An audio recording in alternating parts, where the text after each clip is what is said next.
days of slavery are over. We've left Egypt.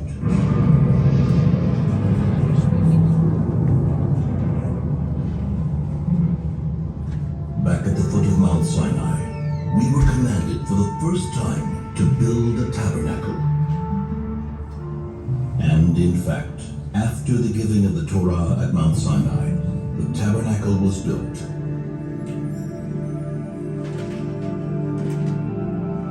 The tabernacle is a portable, temporary temple. But for 39 years, it accompanied us in our wanderings through the desert, taken apart and reassembled again and again. After entering the Holy Land, Joshua established the tabernacle in Shiloh. The Shiloh tabernacle is built of a stone foundation and wooden beams, and covered by layers of fabric, a combination symbolizing the transition from a temporary tabernacle to a more permanent one.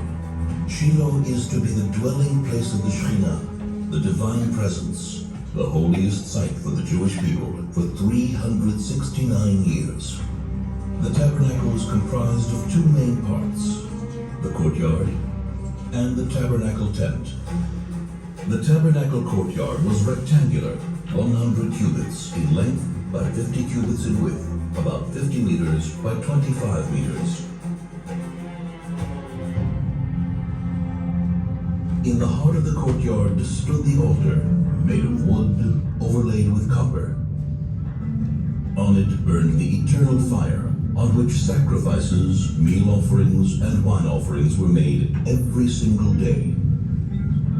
Since it is forbidden to ascend the altar by stairs, the Kohanim, the priests, ascended by a ramp. Before the Kohanim begin the tabernacle service, they would purify their hands and feet in the copper laving basin which stood between the altar and the tabernacle tent. It is said that when the contributions for the tabernacle were collected in the desert, all the women donated their copper mirrors from which the laving basin was made. First thing in the morning, the Kohanim entered the tabernacle tent, the sanctuary, for the day's service. Twice a day they burned incense on the gold-plated incense altar. A blend of 11 special spices, which were placed on the coals, and whose wonderful perfume wafted far into the distance.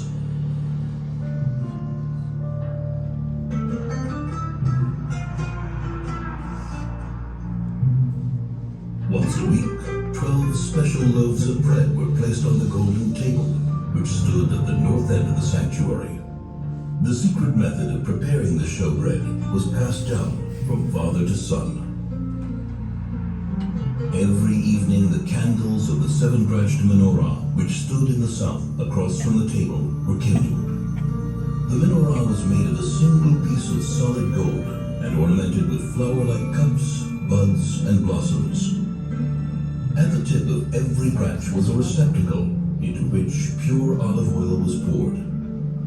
Ever since, the menorah has been one of the symbols of the Jewish nation.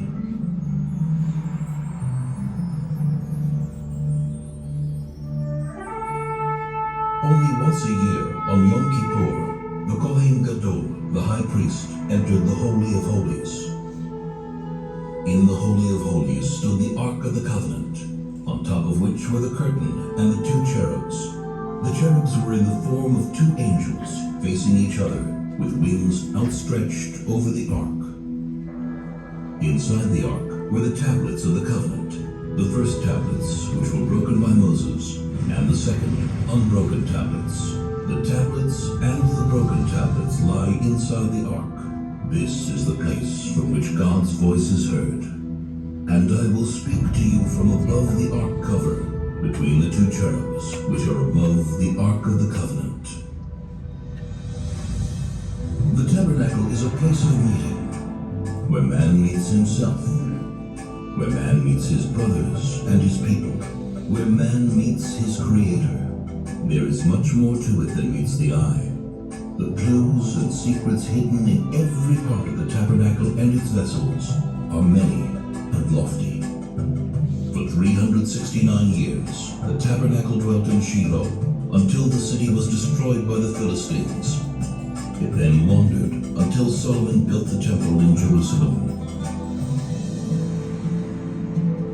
But to this very day it is said, if you stand where the tabernacle stood and take a deep, deep breath, you can smell, if only for a moment, the scent of the incense which still suffuses the walls.